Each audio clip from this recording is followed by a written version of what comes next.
ako nga saad.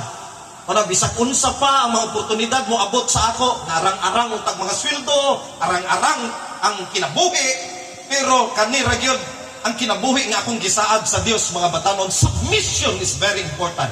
Og sultian ako magmusubmit na sa Ginoo, dawaton kita niya. So niingon dahil dire. So he went off to return to his father. Aminaw mo tarong mga batanon. Ang maong prodigal son ni barog siya og mipauli siya dito sa iyang amahan.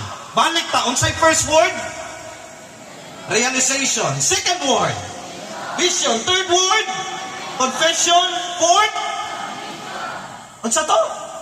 Submission. Pero sultian ako mo mga batanon. Sultian ako mo. Sorry kayo ng inyong live.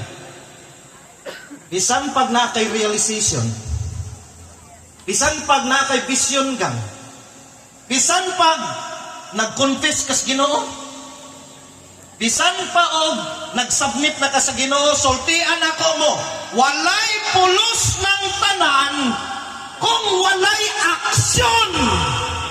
Aksyon ni mga batanon. Dili lang nga, kung makaduog kag minsan, hilak-hilak ka diya. Pero pag uli ni mo sa mong balay, maura, gapon mong kinabuhi. Kung gusto ni mo nga bagohon ka sa Ginoo, aksyon ni mga batanon.